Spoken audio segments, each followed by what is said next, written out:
Hello everyone, I am come back to another video. Okay, let's start the today's video. This concept is అప్పుల బాధలు భయపెట్టేస్తున్నాయా? అప్పులు చేయడం వల్ల మనం చాలా కోల్పోతాము. ముఖ్యంగా మరి మనకు శాంతి మరియు మనశ్శాంతి ఉండవు.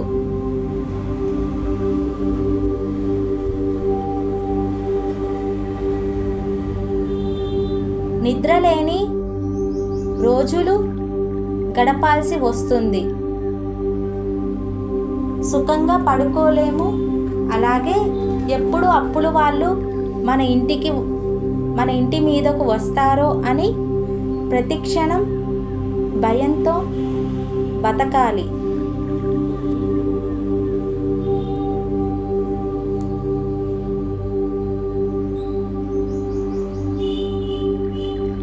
తిండికి కూడా ప్రతిరోజు ఇబ్బంది పడుతూ రూపాయి పోగు చెయ్యాలి. ఏమి తినాలి అన్నా తినకుండా ఉండాలి. ఆకలి బాధతో అలమటించాలి.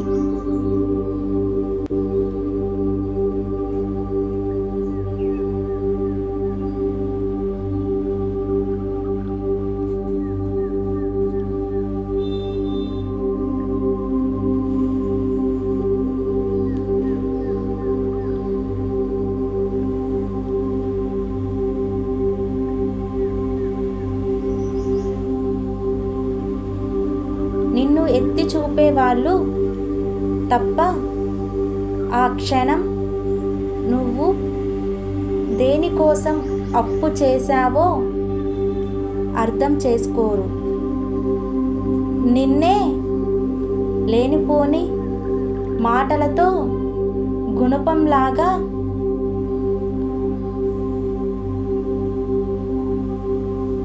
పొడుస్తారు.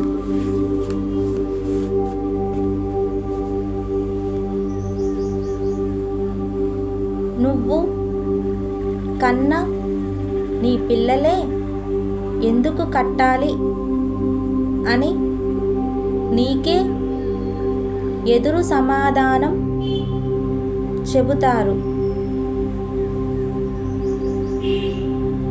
దానికి నువ్వు చావే అని నిర్ణయించుకోకు. ఇదంతా భగవంతుడికి తెలుసు అని మరిచిపోకు. నీకు కష్టం ఇచ్చినా ఆయనే ఆ కష్టాన్ని తీరుస్తాడు అని కష్టం వచ్చింది అని కుమిలిపోకు. సుఖం వచ్చింది అని దుఃఖంతో నిండిపోకు. రెండిటిని సమానంగా చూసుకొని సరికొలువు.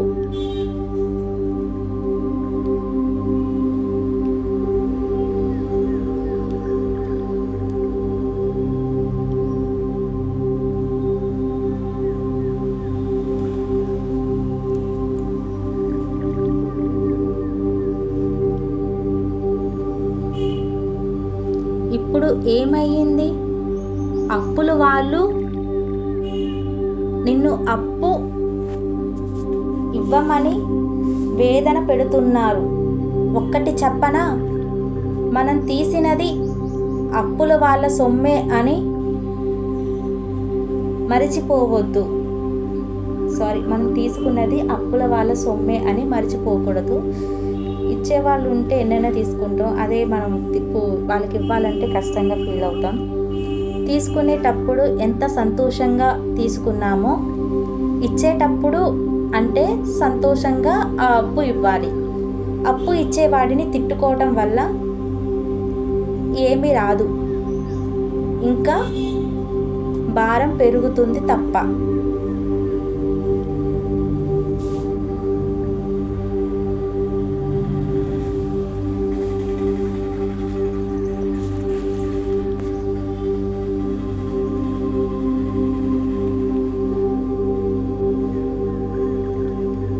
రూపాయి పోగు చేసుకొని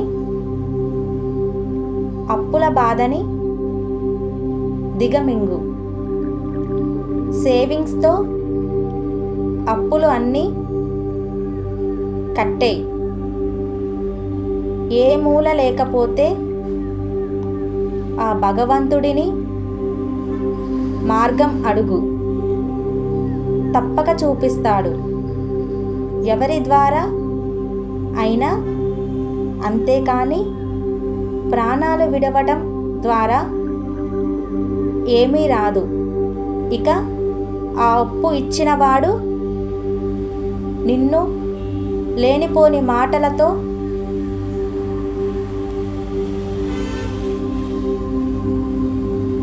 అందరికీ చెబుతాడు.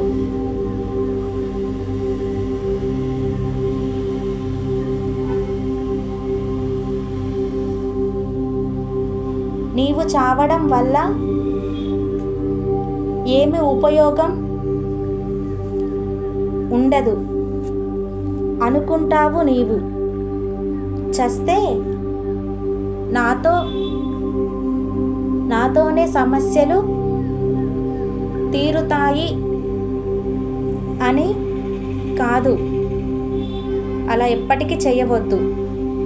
ఇప్పటి వరకు నీవు జీవించిన జీవితం అంతా ఒక నిమిషంలో ఆర్పేస్తావు.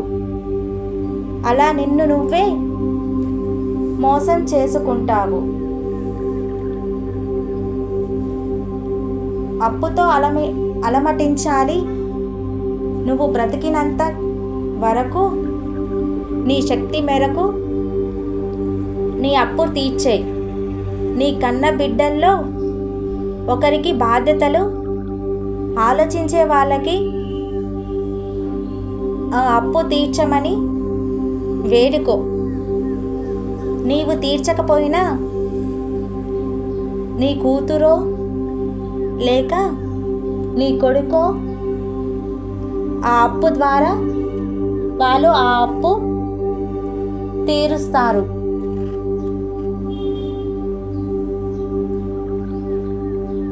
తీరుతుంది.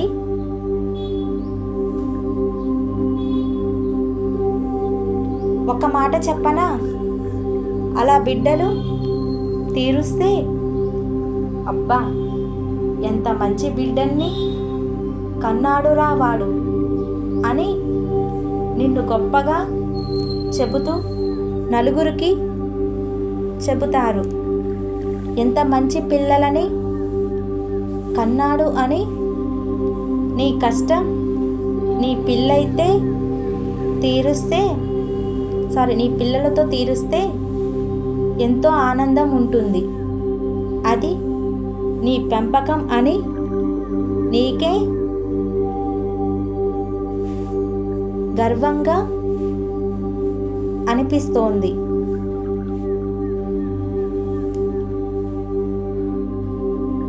అప్పుడు కష్టాలు తీరాలి అంటే మంచి సమయం వచ్చేదాకా ఎదురు చూడాలి.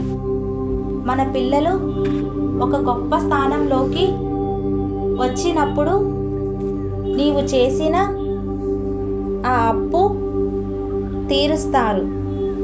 అప్పటిదాకా కష్టపడుతూనే ఈ బాధని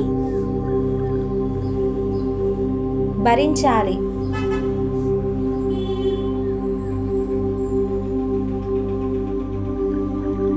నీ శక్తి కొలది అప్పు తీరుస్తూ ఉండు. అవసరం అయితే ఇంకొంచెం ఎక్కువ కష్టపడు. నీ పరిస్థితిని అంగీకరించు. దానిని ఒప్పుకొని దానికి ఎదురు వెళ్ళి సవాళ్ళు విసిరి నిలబడు. నువ్వు చేసే ₹1 కూడగట్టుకొని పొదుపు చేసి సామర్థ్యం కొలది కట్టుకుంటూ చివరిగా చెట్టుని నరకాలి అంటే ముందు దానికి ఉన్న కొమ్మల్ని నరకాలి. అలాగే నీ అప్పుల బాధలు తీరాలి అంటే చిన్న చిన్న అప్పులతో వాటిని నరుకుతూ అప్పులని కట్టాలి. Thanks for watching. If you like this video, you can subscribe my channel and click on bell icon also. Thanks for watching. See you again. Bye bye.